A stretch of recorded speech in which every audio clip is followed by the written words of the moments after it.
मेरा नाम मीरा है। मैं 28 साल की हो चुकी थी।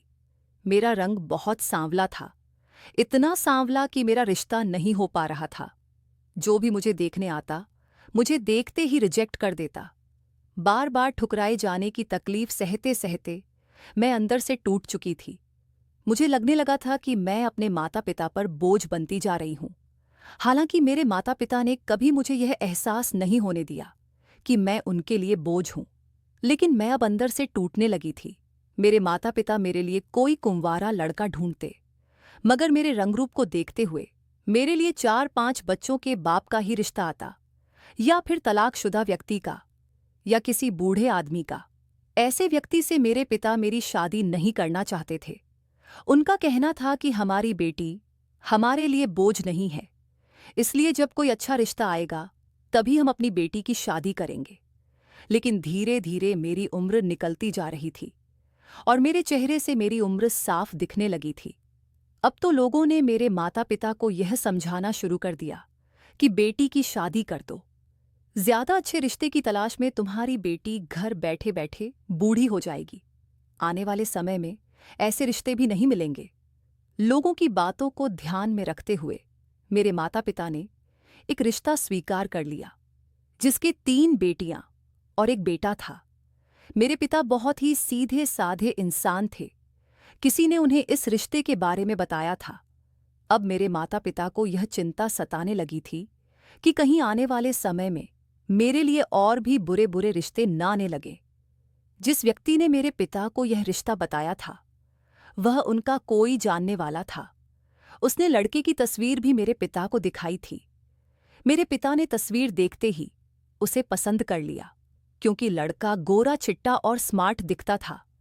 उसे देखकर कहीं से नहीं लगता था कि वह 3 बच्चों का बाप है। मेरे पिता ने अपनी तरफ से रिश्ते के लिए हाँ कर दी। मेरी तस्वीर भी लड़के वालों के घर भेज दी गई थी। लड़के वालों ने मुझे भी पसंद कर लिया। इस तरह बहुत ही सादगी से मेरी शादी हो गई और मैं विदा होकर अपनी ससुराल चली गई। लेकिन शादी से 2 दिन पहले मैंने एक बात नोटिस की थी कि मेरे घर वाले बहुत परेशान लग रहे थे। उनकी आंखों में आंसू भी दिखाई दे रहे थे।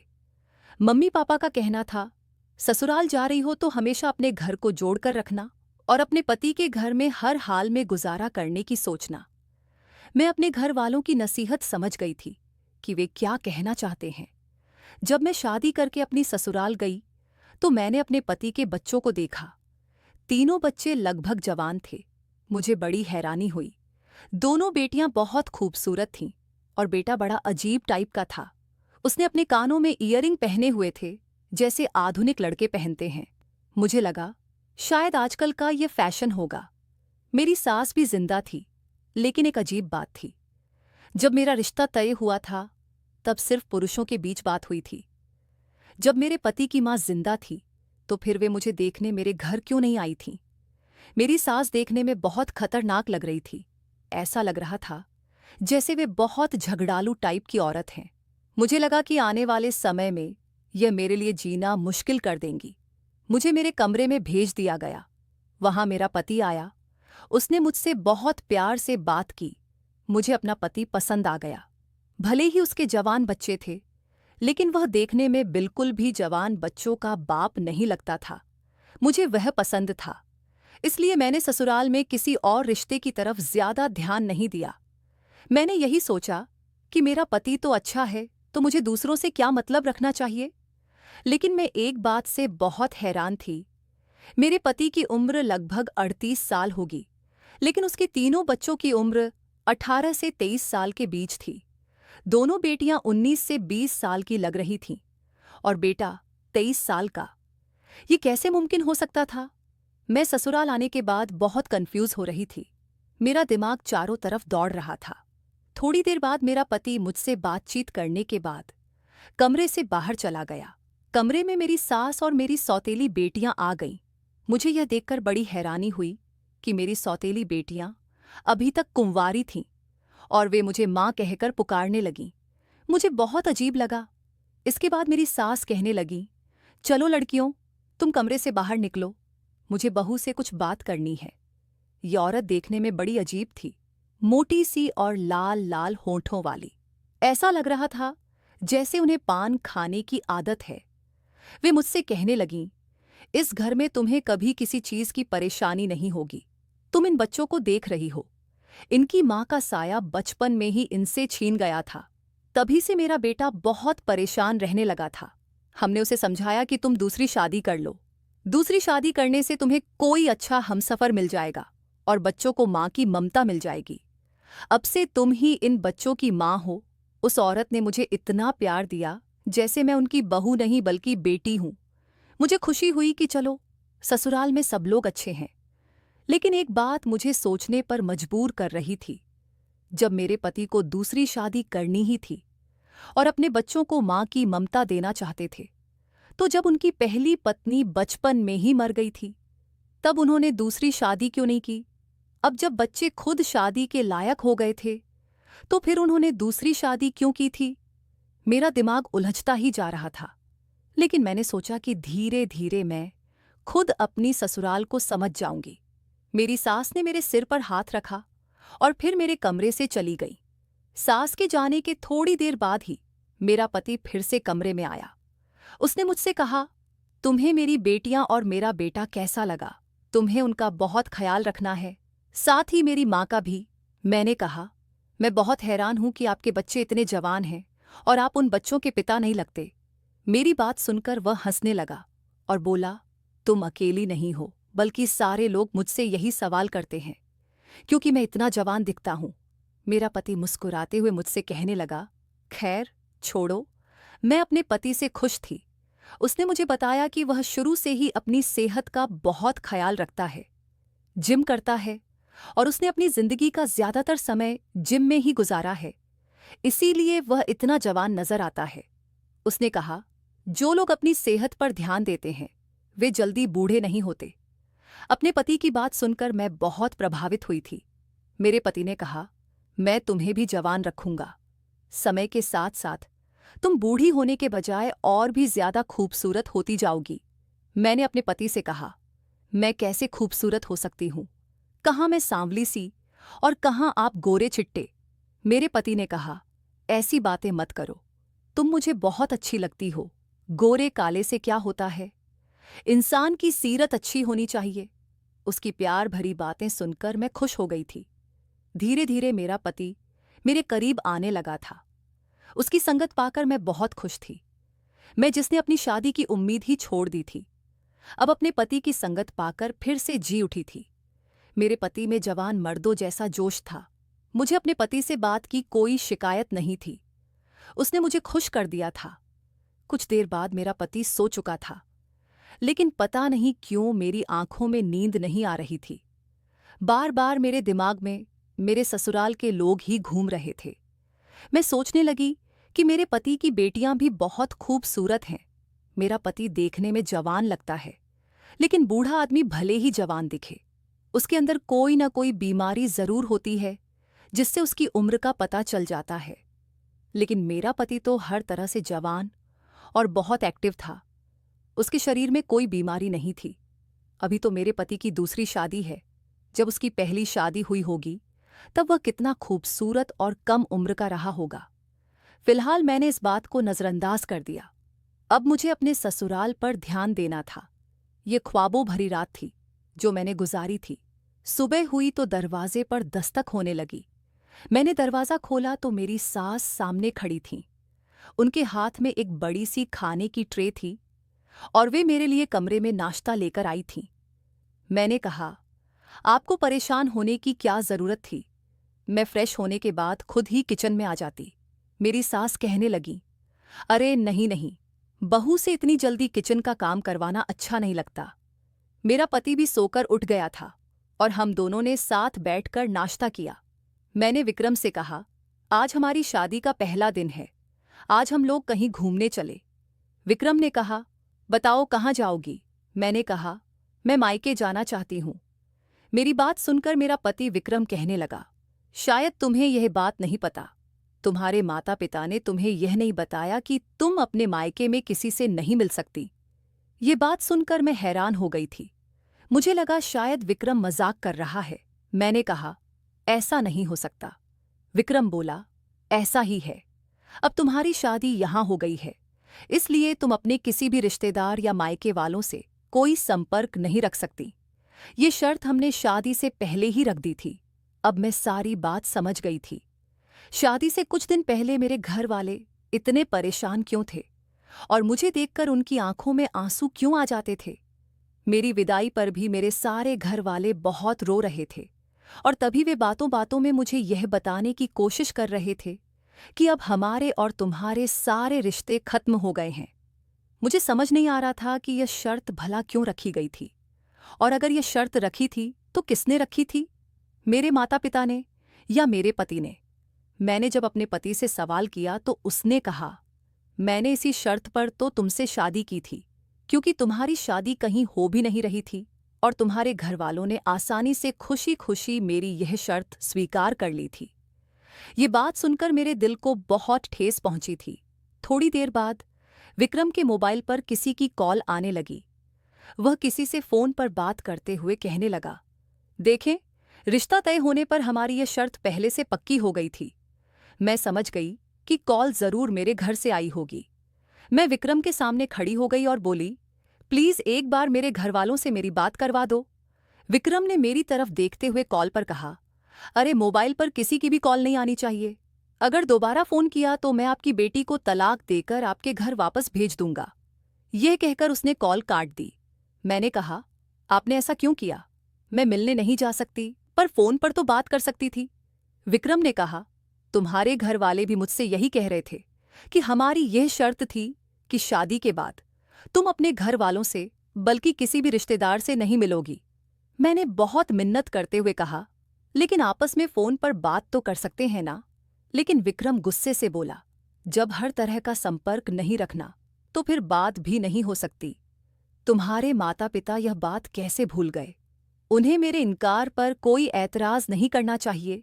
अगर वे अपनी बेटी को खुश देखना चाहते हैं तो खामोश होकर अपने घर में बैठें और तुमसे बात करने की कोशिश न करें। यही उनके लिए भलाई है। विक्रम का यह रूप देखकर मैं डर गई थी। विक्रम ने कहा, इस घर में मेरी माँ है, मेरी बेटियां हैं और मेरा एक बेटा है। तुम सबके साथ रहो और उनका ख्याल रखो, यही तुम्हारी जिम्मेदारी है। मैंने कहा, जो एक पत्नी का फर्ज होता है मैं वह सब करने को तैयार हूं, लेकिन एक बेटी का अपने माता पिता से एक अलग ही लगाव होता है और उसकी जगह कोई दूसरा नहीं ले सकता। प्लीज एक बार मेरे माता पिता से मेरी बात करवा दो। मैं आपका यह एहसान जिंदगी भर नहीं भूलूंगी और आज के बाद कभी उनसे बात करने की जिद भी नहीं करूंगी। आपने उनसे इस तरह बात की है, उनका दिल दुखा होगा। विक्रम ने मेरी कोई बात नहीं सुनी और मैं रोती हुई अपने कमरे में आ गई। रो रो कर मेरा बुरा हाल हो गया था। पहले दिन ही मेरे साथ ऐसा हो गया था, तो आगे यह लोग मेरे साथ क्या करेंगे? थोड़ी देर बाद विक्रम कमरे में दोबारा आया और मुझे चुप कराने लगा। वह बोला, देखो तुम परेशान मत हो, मैं तुम्हारे माता पिता से तुम्हारी बात करवा दूंगा, बल्कि तुम्हारी मुलाकात भी करवा दूंगा, लेकिन अभी नहीं। सही समय आने पर सब कुछ ठीक हो जाएगा। मैं तुम्हें उनसे मिलवाने के लिए ले जाऊंगा। मैंने विक्रम से कहा, लेकिन ऐसा कब होगा? तब उसने कहा, मैंने कहा, ना सही समय आने पर और देखना मैं तुम्हें खुद लेकर जाऊंगा। बस तुम मेरे घर वालों का ख्याल रखो। मुझे किसी काम से बाहर जाना है, जरूरी काम है। यह कहकर विक्रम घर से बाहर चला गया। विक्रम के जाने के कुछ देर बाद मेरी सास मेरे पास आकर बैठ गई और मुझसे बातें करने लगी। थोड़ी देर बाद मेरे पति की बड़ी बेटी से उन्होंने कहा, जाओ, तुम्हारी माँ ने रो रो कर अपना बुरा हाल कर लिया है। इसके सिर में दर्द होगा, इसलिए इसके लिए 1 कप चाय बना दो। मेरे पति की बड़ी बेटी चाय बनाने के लिए किचन में चली गई। उसके पीछे पीछे दूसरी बेटी भी चली गई। मैंने बहुत मना किया, मैंने अभी नाश्ता किया है, अभी मेरा चाय पीने का मूड नहीं है। लेकिन उन्होंने जबरदस्ती मेरे लिए चाय बना दी और चाय का कप मुझे देकर बोली, लो ये चाय पी लो। मैं मना करती रही क्योंकि मेरा कुछ भी खाने पीने का मन नहीं था। फिर मैंने सोचा कि आज मेरा ससुराल में पहला दिन है। मैं नहीं चाहती थी कि मेरे ससुराल वाले पहले ही दिन मुझसे नाराज हो जाएं। इसलिए मैंने ज्यादा जिद नहीं की और चाय का कप ले लिया। लेकिन जैसे ही मैंने चाय का कप अपने होठों से लगाया, मुझे चाय से एक अजीब सी गंध आने लगी। ऐसा लगा जैसे खराब दूध से बनी चाय हो। मैंने कहा, चाय में से कैसी अजीब सी बदबू आ रही है? मेरी सास बोली, नहीं बेटा, हम तुम्हें खराब चाय कैसे पिला सकते हैं? हो सकता है कि शायद फ्रिज में दूध खुला रह गया हो और उस दूध में फ्रिज की किसी खाने पीने की चीज की गंध बैठ गई हो। तभी मेरे पति की छोटी बेटी आ गई और बोली, अगर आप हमसे प्यार करती हैं तो आपको चाय से बदबू नहीं बल्कि खुशबू आनी चाहिए। हमारे घर की चाय तो सारे मोहल्ले में मशहूर है, सब लोग हमारी चाय की तारीफ करते हैं और आप कह रही हैं कि चाय में बदबू आ रही है। इतनी बातें सुनने के बाद मैंने मजबूरन चाय पी ली। चाय पी तो वाकई अच्छी थी, मगर उसमें किसी दवा की भी गंध आ रही थी। सब लोग मुझे चाय पीते हुए देखने लगे, जैसे मैं चाय नहीं बल्कि कोई दवा पी रही हूं। चाय का कप खत्म करते ही सबने मेरी तरफ देखा, जैसे मेरे साथ कुछ होने वाला हो। फिर सब मेरे कमरे से चले गए, लेकिन मेरा सिर भारी होने लगा। मैंने मेरे पति की बड़ी बेटी प्रिया को आवाज दी, मगर उसने मेरी आवाज सुनने के बावजूद कमरे में नहीं आई। मुझे ऐसा लग रहा था जैसे पूरा कमरा गोल गोल घूम रहा है। मैं बिस्तर पर लेट गई, आंखें भी बंद कर लीं, और फिर मुझे नहीं पता कि मेरे साथ क्या हुआ। मेरी आंखें उस वक्त खुलीं जब रात के 10 बजे थे। मैंने देखा कि कमरे में कोई हलचल नहीं थी, कमरे की लाइट भी बंद थी। एक अजीब सी खामोशी छाई हुई थी। लेकिन जैसे ही मैंने बिस्तर से नीचे कदम रखा तो अचानक मुझे कमजोरी महसूस होने लगी। मुझे चक्कर भी आने लगे। मेरे पेट के निचले हिस्से में दर्द होने लगा। मेरे साथ यह क्या हो रहा था? मैं सोचने की कोशिश करने लगी। मुझे याद आया कि मैंने सुबह चाय पी थी और उसके बाद मैं सो गई थी। अब रात को जाकर मेरी आंखें खुली थीं। आखिर ऐसा क्या हो सकता है कि मैं इतनी देर तक सोती रही?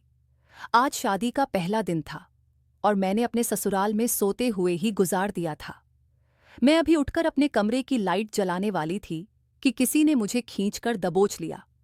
वह मुझे खींचता हुआ दूसरे कमरे में ले गया।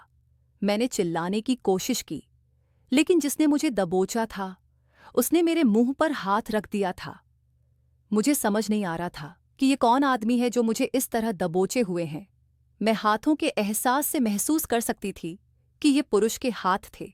मैं जान सकती थी कि यह मेरे पति विक्रम के हाथ नहीं थे। मैंने उस व्यक्ति को जोर का धक्का मारा और उस कमरे से भागते हुए अपने कमरे में पहुंच गई। न जाने कौन आदमी था, मेरे साथ ऐसा क्यों कर रहा था। मुझे अपनी ससुराल में कुछ भी ठीक नहीं लग रहा था। यह एक बहुत बड़ा हवेली जैसा मकान था। मैंने अपने कमरे के अलावा घर को पूरी तरह देखा भी नहीं था। मुझे अब इस घर में डर लगने लगा था। मैं अपने कमरे में आ गई क्योंकि मुझे अपने कमरे की अच्छी तरह पहचान हो गई थी। मुझे किचन का रास्ता भी मालूम था और बाथरूम मेरे कमरे में ही अटैच था। तभी मेरे कमरे में किसी के आने की आहट हुई। मैंने देखा कि विक्रम सामने खड़ा मुस्कुरा रहा था। उसने मेरी तरफ देखा और कहा, क्या हुआ? तुम इतनी डरी हुई क्यों हो? मैंने कहा, आप कहाँ गए थे? मैं बहुत ज्यादा डर गई थी। विक्रम बोला, अरे क्यों डर रही थी? ये मेरा घर है, कोई भूत बंगला थोड़ी है कि तुम डर गई। वह अंदर आते हुए कहने लगा, मैं तो कहकर गया था कि मैं किसी जरूरी काम से जा रहा हूं, थोड़ी देर में आ जाऊंगा। लेकिन जब मैं आया तो तुम सो रही थीं। उसके बाद मैं अपनी बेटियों और अपनी माँ से बातें करने बैठ गया था। मैंने जल्दी से विक्रम का हाथ पकड़ लिया। उसने कहा, तुम परेशान क्यों होती हो? मैंने उसे बताया कि किसी ने मुझे दबोच लिया था। आखिर उस दूसरे कमरे में कौन था? उसने कहा, उस कमरे में तो मैं ही था। तुम्हें क्या लगा किसी और ने आकर तुम्हें दबोच लिया? भला मेरे घर में मेरे अलावा कौन आएगा? ये पूरा घर मेरा है। इस घर में मेरी बेटियां रहती हैं, मेरी माँ रहती हैं और मेरा बेटा भी रहता है। बेटा तो सारा दिन काम पर रहता है, सिर्फ रात को सोने के लिए घर आता है, और वह भी रात के 11 बजे से पहले नहीं आता। अभी तो 10 बजे हैं, तो मैं ही था जिसने तुम्हें दबोचा था। मैंने कहा, अगर आप थे तो आपने मुझे बताया क्यों नहीं? आपने मेरा मुंह बंद क्यों कर रखा था? आपको पता है ना मैं कितना डर गई थी। ये बात सुनकर मेरा पति जोर जोर से हंसने लगा और बोला, मैं तुम्हें डराना ही तो चाहता था। मैं देखना चाहता था कि तुम कितनी बहादुर हो, लेकिन तुम तो बड़ी डरपोक निकली। खैर, मैंने विक्रम की बात पर विश्वास कर लिया कि जरूर उसने ही मेरे साथ मजाक किया होगा। फिर विक्रम बोला, अच्छा उठो खाना खा लो। मैंने कहा, मेरा कुछ भी खाने का मन नहीं है। हाँ, मेरे सिर में दर्द हो रहा है। मुझे ऐसा लग रहा है जैसे मेरे शरीर में बहुत कमजोरी है। विक्रम ने कहा, चलो ठीक है, मैं तुम्हारे लिए चाय बनवा कर लाता हूं। चाय पीने से तुम्हारा सिर दर्द ठीक हो जाएगा। मैंने कहा, नहीं, मैं इतनी ज्यादा चाय नहीं पीती, मेरा चाय पीने का मन नहीं है। विक्रम बोला, चलो ठीक है, मैं तुम्हारे लिए जूस बनवा देता हूं, इससे तुम्हारी कमजोरी दूर हो जाएगी। लेकिन मैंने जूस के लिए भी मना कर दिया। मैंने कहा, मुझे कुछ भी नहीं पीना। अजीब बात थी कि मेरा पति मेरे लिए जबरदस्ती जूस बनवाकर ले ही आया। मैंने कहा, मैं ना कुछ खाना चाहती हूं और ना कुछ पीना चाहती हूं। ना जाने क्यों ससुराल में आने के बाद मुझे भूख प्यास कुछ भी नहीं लग रही थी। विक्रम ने कहा, मुझे तुम्हारी कोई बात नहीं सुननी, तुम अपनी सेहत का ख्याल रखो, इसलिए मैं तुम्हारे लिए जूस बनवाकर लाया हूं। तुम्हें मेरे हाथ का बना जूस पीना ही पड़ेगा। मुझे अपने पति की बात अजीब लगी, लेकिन फिर मैंने जूस पी लिया और फिर वैसा ही हुआ जैसा मेरे साथ आज सुबह हुआ था। जूस पीते ही मैं सो गई थी। जब अगले दिन उठी तो ऐसा लगता था कि यह जूस नहीं, बल्कि कोई ऐसी चीज थी जिसे पीकर मुझे नींद आ गई थी। जब मैं सोकर उठी तो मुझे बहुत गुस्सा आ रहा था, क्योंकि जब मेरी आंख खुली तो सुबह के 10 बजे बज रहे थे। मैं इतना ज्यादा कैसे सो सकती थी?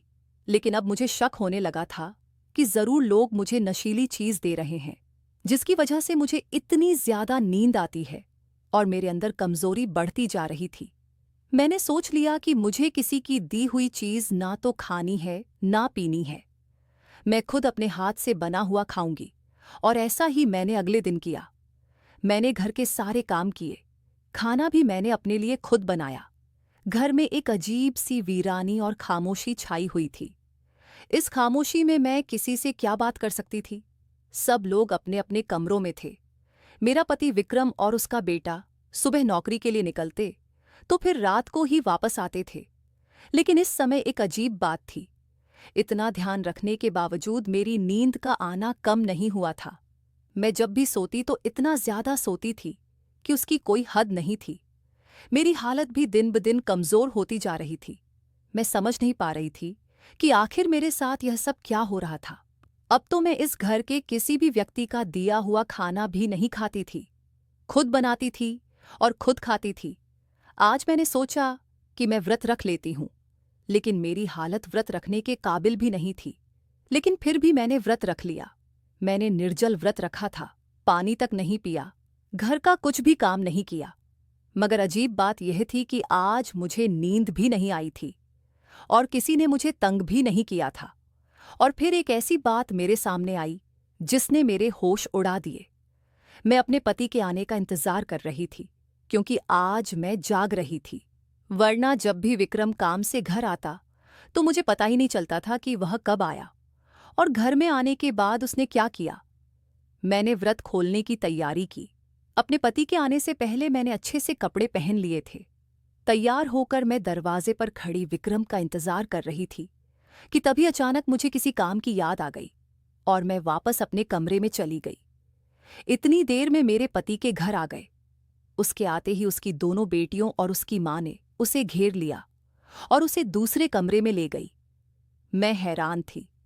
वह मुझसे बात करने की बजाय अपनी बेटियों के कमरे में क्यों चला गया? मैं उसकी बेटियों के कमरे के दरवाजे के पास जाकर खड़ी हो गई। कमरे के अंदर मेरा पति विक्रम अपनी बेटियों और अपनी मां के साथ था। मैंने दरवाजा खटखटाना शुरू कर दिया, पर दरवाजा नहीं खुला। कुछ देर तक मैं दरवाजा खटखटाती रही। तभी मेरा पति गुस्से से दरवाजा खोलते हुए बाहर निकला। उसकी आंखों में गुस्सा झलक रहा था। मुझे देखते ही बोला, पागल हो गई हो क्या? इतनी जोर जोर से दरवाजा क्यों खटखटा रही हो? मैंने तुम्हें मना किया था कि तुम अपने कमरे से ज्यादा बाहर मत निकलना करो। तुम यहां क्या कर रही हो? मैंने विक्रम से कहा, यह घर मेरा भी है, मैं इस घर के कमरे के अंदर ही क्यों रहूं? विक्रम बोला, बकवास बंद करो और अपने कमरे में जाओ। मैंने कहा, मुझे भी आप लोगों के साथ कमरे में बैठकर बातें करनी हैं। विक्रम ने कहा, यह कमरा मेरी बेटियों का है, और इस समय मैं अपनी माँ और बेटियों के साथ रहता हूँ। उसने मुझे धक्का मारते हुए कहा, जाओ अपने कमरे में। जब तुमसे बात करने का समय आएगा तो मैं तुम्हारे कमरे में आ जाऊंगा। मुझे बड़ी हैरानी हुई थी कि विक्रम को अपनी बेटियों और माँ से बात करने के लिए सिर्फ रात का समय ही मिला था। मैं बाहर खड़ी हो गई और मेरे पति ने मेरे मुंह पर दरवाज़ा बंद कर लिया। अंदर से धीरे धीरे बोलने की आवाज़ें आने लगीं। दरवाजे पर कान लगाकर मैंने उनकी बातें सुनने की कोशिश की, लेकिन मुझे कोई बात समझ नहीं आ रही थी। फिर मैंने खिड़की खोलने की कोशिश की। खिड़की को हल्का सा धक्का दिया तो खिड़की का दरवाज़ा थोड़ा सा खुल गया और मुझे अंदर का सब कुछ साफ दिखाई देने लगा। मैंने देखा कि अंदर लगभग 7 लोग मौजूद थे। मेरे पति के तीनों बच्चे, बेटा और दोनों बेटियां वहां थे। एक औरत जो मोटी थी, उसको तो मैं दूर से ही पहचान सकती थी। वह मेरी सास शांति थी और एक मेरा पति विक्रम था। लेकिन हमारे घर में तो सिर्फ 5 लोग थे। उनके अलावा ये 2 लोग और कौन थे? मैं उन्हें पहचानने की कोशिश कर रही थी, लेकिन मुझे समझ नहीं आ रहा था कि आखिर इस घर में चल क्या रहा है। मैंने देखा कि एक लड़का मेरे पति को पैसे दे रहा था, लेकिन मुझे उस लड़के का चेहरा दिखाई नहीं दे रहा था। लेकिन एक बात जिसने मुझे सबसे ज्यादा हैरान किया, वह ये थी कि विक्रम अपनी बड़ी बेटी के करीब गया और उसे अपनी बाहों में भरकर चूम लिया। मैं तो अपनी जगह दंग रह गई थी। ये सब क्या चल रहा था? मैं खामोशी से अपने कमरे में आ गई और सोचने लगी कि आखिर यह क्या हो रहा है। कुछ ही देर बाद विक्रम कमरे में आया और मुझसे प्यार से बात करने की कोशिश करने लगा। लेकिन एक अजीब बात थी कि उसके हाथ में कॉफी का कप था, जो वह मुझे पिलाना चाहता था। विक्रम ने कहा, ये लो कॉफी पी लो, तुम्हारा मूड ठीक हो जाएगा। मैंने कहा, मुझे नहीं पीनी। मेरा पति मेरा हाथ पकड़कर बोला, मुझे माफ कर दो, मैं तुमसे इस तरह बात नहीं करना चाहता था। मैंने अपने पति से कहा, मैं गुस्सा नहीं हूं, मैंने खुद को सामान्य ही रखा था। मैंने यह भी नहीं बताया कि कमरे के अंदर मैंने क्या देखा था। मैं खामोश बैठी रही, लेकिन विक्रम मुझे कॉफी पिलाने की जिद करने लगा। मैंने कहा, यह कॉफी और चाय का क्या मामला है? मैं सब कुछ अपनी मर्जी से खाती पीती हूं, लेकिन इस घर में जबरदस्ती मुझे यह सब कुछ क्यों पिलाया जाता है? कहीं ऐसा तो नहीं कि कॉफी में कुछ ऐसा मिला हो जिससे आप मुझे बेहोश करना चाहते हो या फिर मुझे मारना चाहते हो? विक्रम बोला, तुम पागल हो गई हो। मुझे तो तुम्हारी चिंता है, इसलिए मैं तुम्हारे लिए कॉफी लेकर आया था। भला मैं तुम्हें बेहोश क्यों करूंगा? तुम अपना दिमाग कुछ ज्यादा ही चलाने लगी हो। अपना दिमाग कम चलाओ और घर के कामों पर ध्यान लगाओ। तुम दिन भर खाली बैठी रहती हो, इसलिए तुम्हारे दिमाग में उलटे सीधे ख्याल आने लगे हैं। मेरा पति मुझे धमकाने के लिए मुझ पर गुस्सा करने लगा, लेकिन अगले ही पल उसका मूड बदल गया और वह प्यार से बोला, तुम मुझे गुस्सा करने पर मजबूर करती हो। हालांकि मैं तुमसे बहुत प्यार करता हूं, इसीलिए तो मैं तुम्हारे लिए कॉफी लाया था कि इसे पियोगी तो तुम्हारा मूड ताज़ा हो जाएगा। लेकिन देखो, तुमने मुझे नाराज कर दिया। अपने पति की इतनी प्यारी बात सुनकर मेरा दिल नरम हो गया और मैंने उसके हाथ से कॉफी का कप ले लिया। मैंने कहा, परेशान मत हो, मैं ये कॉफी पी लेती हूं। मेरी बात सुनकर विक्रम खुश हो गया, लेकिन यह मेरी सबसे बड़ी गलती थी। मैंने जैसे ही कॉफी पी, उसके बाद मुझे अजीब सा नशा चढ़ने लगा और मैं बेहोश हो गई। उसके बाद मेरे साथ वही हुआ जो हर बार होता आया था। मैं अपने पति की बातों में आ गई थी, लेकिन मैं समझ जरूर गई थी कि कुछ न कुछ गड़बड़ तो थी। सुबह मेरी आंख 10 बजे खुली और मेरे पेट के निचले हिस्से में दर्द भी हो रहा था। मेरा सिर भी भारी हो रहा था। मैं सोकर उठी, तब तक विक्रम काम पर जा चुका था। मेरी सास ने मुझे घर के सारे काम करने के लिए कहा। वे बोलीं, अब शादी को काफी दिन हो गए हैं, मैं चाहती हूं कि अब तुम घर की सारी जिम्मेदारी संभाल लो। मुझे घर के काम करने में कोई ऐतराज नहीं था, इसीलिए मैं सब कुछ करने लगी। मेरे पति की बेटियां जवान थीं, लेकिन वे घर के किसी काम को हाथ नहीं लगाती थीं। मेरी सास शांति भी तख्त पर बैठी पान खाती रहती थी और उनकी नज़र मुझ पर ही जमी रहती थी। मुझे यह औरत शुरू से ही बड़ी अजीब लगती थी। उसे देखकर कहीं से भी नहीं लगता था कि यह मेरे पति की माँ है। एक दिन मैं कपड़े धो रही थी। मैंने देखा कि मेरे पति का बेटा मुझे बड़ी अजीब सी नज़रों से देख रहा था। मुझे अजीब लगा, इसलिए मैंने साड़ी को अपने आसपास अच्छे से लपेट लिया। थोड़ी देर बाद मैं किचन में खाना बना रही थी और मुझे एहसास हुआ जैसे किसी का हाथ मेरी कमर पर है। मैं घबराकर जैसे ही पलटी तो मैंने देखा कि मेरे पति का बेटा खड़ा था। मुझे इस तरह देखने पर वह कुछ घबरा गया। उसके चेहरे का रंग उड़ गया। मैंने कहा, तुम्हें क्या चाहिए और ये क्या हरकत कर रहे हो? वह बोला, माँ मुझे कुछ भी नहीं करना, बस मुझे पानी पीना था इसलिए मैं किचन में आया था। मैं जा रहा हूं। यह कहकर वह किचन से चला गया। लेकिन मेरा शरीर बुरी तरह कांप रहा था। ना जाने इस घर का माहौल कैसा था। मेरे पति की बेटियां भी बड़ी अजीब से कपड़े पहनती थीं। ऐसा लगता था जैसे वे कोई हीरोइन हो। एक दिन दरवाजे पर दूध वाला आया तो मैं दूध लेने दरवाजे पर चली गई। जैसे ही मैं दरवाजे पर गई तो मैंने देखा कि गली में दो औरतें खड़ी थीं। मुझे देखकर वे आपस में बातें करने लगीं। दूध वाला दूध देकर चला गया था, लेकिन वे औरतें अब भी मुझे देख रही थीं। वे मेरे करीब आकर बोलीं, हमने तुम्हें पहले नहीं देखा। इस घर में क्या तुम यहां नई आई हो? मैंने कहा, आपका क्या मतलब है कि मैं नई आई हूं? मैं इस घर की बहू हूं। मेरी बात सुनकर वे औरतें एक दूसरे को देखने लगीं और उनमें से एक औरत हंसकर बोली, अरे बहू, इस घर में ना जाने कितनी बहुएं अब तक आ चुकी हैं। उसकी बात सुनकर इससे पहले कि मैं उस औरत से कोई सवाल करती, मेरे पीछे से किसी ने मेरा हाथ पकड़ा और मुझे अंदर खींच लिया। मैंने देखा कि मेरी सास ने मुझे अंदर खींचा था। मेरे हाथ से दूध का बर्तन गिरते गिरते बचा था। हालांकि थोड़ा सा दूध फर्श पर गिर गया था। मेरी सास ने जल्दी से दरवाज़ा बंद किया और कुंडी लगा दी। वह मुझे घूरते हुए बोली, मेरे बेटे ने तुझे कितनी बार मना किया है कि ज्यादा इधर उधर ताक झांक करने की जरूरत नहीं है। अगर यह बात विक्रम को पता चल गई कि तू दरवाजे पर खड़ी मोहल्ले की औरतों से बातें कर रही थी, तो तू नहीं जानती वह तेरा क्या हाल करेगा। मैंने कहा, मैंने ऐसा भी क्या गलत कर दिया? दूध वाला बहुत देर से दरवाज़ा बजा रहा था। किसी की आवाज़ नहीं आई, इसलिए मैं दूध का बर्तन लेकर चली गई। और आप मुझसे किस तरह की बातें कर रही हैं? मैंने कोई पाप तो नहीं कर दिया। वे मोहल्ले की औरतें ही तो थीं। उस दिन मेरी सास ने बहुत हंगामा किया था। अब मुझे उन लोगों पर शक होने लगा था। मैं सोच में पड़ गई थी कि वे मोहल्ले वाली औरतें मुझे क्या कहना चाहती थीं। अब मुझे इस घर का राज वे मोहल्ले की औरतें ही बता सकती थीं। मैंने उन औरतों से बातचीत करने की कोशिश की। एक दिन मैं बहाने से छत पर चली गई। उस समय घर के सारे लोग सो रहे थे।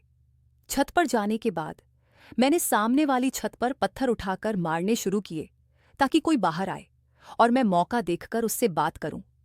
मेरे पत्थर मारने पर एक औरत खिड़की से झांकने लगी। मैंने उसे आवाज लगाई और बहाने से उस औरत को छत पर बुला लिया। वह औरत अपनी छत पर आ गई। हमारे घर की छतें आमने सामने थीं। मैंने उस औरत से कहा, आज तुम गली में खड़ी मेरे बारे में क्या बातें कर रही थीं और मुझे क्या बताने की कोशिश कर रही थी? मैं इस घर के बारे में सब कुछ जानना चाहती हूँ। प्लीज़ मुझे सब कुछ बता दो। मैं यहाँ बहुत परेशान हूँ। मुझे यह घर बहुत अजीब लगता है। उस औरत ने कहा, हाँ, मैं तुम्हें सब कुछ बता दूंगी, लेकिन इस मामले में मेरा नाम नहीं आना चाहिए। मैंने कहा, ठीक है, तुम्हारा नाम नहीं आएगा। उस औरत ने बताया, जिस घर में तुम रहती हो ये कोई घर नहीं है और न ही तुम्हारा ससुराल। जो आदमी इस घर में रहता है वह तुम्हारा पति भी नहीं है, बल्कि यह लोग आपस में इस घर के परिवार के सदस्य भी नहीं हैं। ये घर नहीं बल्कि एक कोठा है। उसमें जो औरत रहती है वह एक बाई है और जो दो जवान लड़कियां हैं वे भी इस घर में लाई गई लड़कियां हैं। ये औरत लड़कियों को लाती है। तुम्हारे पति का भी यही काम है। वह लड़कियों को या तो शादी के बहाने इस घर में लाता है या फिर उन्हें अगवा करके लाता है। इस बार तुम यहां आई हो। कई बार इन लोगों के खिलाफ केस भी हो चुके हैं, लेकिन हर बार यह लोग पुलिस से बच जाते हैं, क्योंकि आज तक पुलिस को इनके खिलाफ सबूत नहीं मिले हैं। मोहल्ले में रहने वाले लोग इनसे तंग हैं, इसलिए कोई इनके मुंह नहीं लगता। ये हकीकत सुनकर तो मेरे सिर पर ऐसा लगा जैसे कोई बम फटा हो। ये मैंने क्या सुन लिया था? मैं जिसे अपना ससुराल समझ रही थी वह तो एक कोठा था और हर रात मेरी इज्जत नीलाम होती थी। मुझे नशीली दवा देकर मेरी इज्जत के साथ खिलवाड़ किया जाता था। मेरी आंखों से आंसू बहने लगे। जैसे तैसे करके मैंने खुद को संभाला। मैंने कहा, इस घर में जो लड़का रहता है वह कौन है? उस औरत ने बताया, जो लड़का रहता है वह तुम्हारे पति का बेटा नहीं बल्कि वह बाई का बेटा है, और उसका भी यही काम है। वह लड़कियों पर नजर रखता है ताकि कोई लड़की भाग न जाए। यहाँ हर एक महीने में नई लड़की लाई जाती है। मैंने कहा, यहाँ लड़कियों को लाने के बाद क्या किया जाता है? हालांकि मुझे पता था कि यहाँ लड़कियों और औरतों के साथ क्या होता है, लेकिन फिर भी थोड़ी सी आस बची थी कि शायद मेरी इज्जत सही सलामत हो, मेरे साथ ये घिनौना पाप न किया गया हो। उस औरत ने कहा, तुम पागल तो नहीं हो? तुम्हारे साथ क्या हो रहा है तुम्हें नहीं पता? मैंने कहा, मुझे नहीं पता। उसने कहा, यहाँ जो भी लड़की आती है उसके शरीर को बेचा जाता है। ये सुनकर तो मेरे पैरों तले जमीन खिसक गई। उस औरत ने बताया, ये लोग बहुत खतरनाक हैं। ये लोग बाहर वालों के सामने सीधे बनते हैं, लेकिन उनकी हकीकत हम जान चुके हैं क्योंकि हम इनके पड़ोस में ही रहते हैं। यहाँ लाई जाने वाली लड़कियों को बेहोश कर दिया जाता है और उनकी कीमत लगाई जाती है। जब तक लड़की बेहोश रहती है उसे कुछ पता नहीं चलता कि उसके साथ रात भर क्या होता रहा। उस औरत की बात सुनकर तो मेरे पसीने छूटने लगे थे। आखिर यह औरत क्या कह रही थी? उस औरत ने कहा, तुम मुझे भली लगती हो, इसलिए तुमसे कह रही हूं, जितनी जल्दी हो सके यहां से भाग जाओ, वरना ये लोग तुम्हें कहीं का नहीं छोड़ेंगे। उस औरत की बात सुनकर मैं रोने लगी थी। मेरी इज्जत तो ना जाने कब की तार तार हो चुकी थी। मेरी शादी को 10 दिन हो गए थे और इन 10 दिनों में मैं 10 घंटे भी ठीक से जागी नहीं थी। हर वक्त सोती रहती थी और इसका मतलब था कि सोते हुए मेरी इज्जत तार तार हो रही थी। ये लोग तो अपना धंधा चला रहे थे। वह औरत अपने घर चली गई और मैं सोचती रह गई कि मैं क्या करूं। मैंने सोच लिया था कि मैं अब यह सब कुछ और नहीं सहूंगी। मैं अपने कमरे में चली आई। मैंने अपने पति का फोन उठाया और पुलिस को कॉल लगा दी। पुलिस को मैंने सारी बात बता दी। मुझे पता था कि मेरे साथ इतने दिनों से जो कुछ हो रहा है उसके हिसाब से यह लोग अगले दिन भी मेरे साथ वही सब कुछ करेंगे। मैं उन लोगों को हाथों पकड़वाना चाहती थी। इसलिए अगले दिन जैसे ही मेरे पति ने मेरे सामने जूस का गिलास रखा, मैंने चुपचाप गिलास ले लिया और अपने पति से ऐसे व्यवहार करने लगी जैसे मैं जूस पी रही हूं। लेकिन विक्रम का ध्यान हटते ही मैंने गिलास को बिस्तर के नीचे फेंक दिया। थोड़ी देर बाद मैं सोने का नाटक करने लगी। मैंने पुलिस को समय दे रखा था। विक्रम रात 10 बजे घर आता था। लगभग रात के 12 बजे के बाद मेरे साथ यह सब कुछ किया जाता था। मेरे पति ने उस दिन भी किसी दूसरे आदमी से मेरी कीमत तय की थी और वह कमरे से बाहर चला गया। लेकिन मैं जाग रही थी और सोने का नाटक कर रही थी। मुझे महसूस हुआ कि कोई मेरे कमरे में आया और उसने मेरे शरीर पर हाथ फेरना शुरू कर दिया। तभी हमारे घर पुलिस आ गई और पुलिस ने उन लोगों को हाथों पकड़ लिया जो आदमी पैसे देकर मेरी इज्जत के साथ खेलने के लिए आया था। उसने पुलिस को सारी सच्चाई बता दी कि आज रात के लिए उसने इन लोगों को मेरी कीमत दी थी। अब पुलिस के पास उन लोगों के खिलाफ सबूत इकट्ठे हो चुके थे। मैंने भी अपनी गवाही पुलिस को दे दी थी। उन लोगों को रातों रात गिरफ्तार कर लिया गया था। मैं अपने माता पिता के घर आ गई। जब मैंने अपने माता पिता को यह सब बताया तो वे शर्मिंदा हुए। मेरे माता पिता ने कहा, हमें तो उसी दिन शक हो गया था जिस दिन लड़के ने हमसे शर्त रखी थी कि आज के बाद आप लोग अपनी बेटी से कोई भी बात नहीं करेंगे। खैर, वे लोग गिरफ्तार हो चुके थे। मैं अपने माता पिता के घर आ गई थी और अदालत के जरिए मैंने तलाक भी ले लिया। मैंने आज तक दोबारा शादी नहीं की। मेरी उम्र अब 33 साल हो चुकी है और मैं शादी करना भी नहीं चाहती क्योंकि शादी के नाम से मुझे डर लगता है। मैं अपने माता पिता के घर पर रहकर उनकी सेवा कर रही हूं क्योंकि मेरे माता पिता अब बूढ़े हो चुके हैं।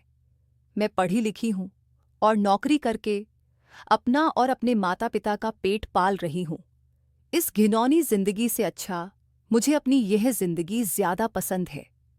दोस्तों, अगर आपको हमारी आज की यह वीडियो पसंद आई हो तो वीडियो को लाइक और चैनल को सब्सक्राइब करें। धन्यवाद।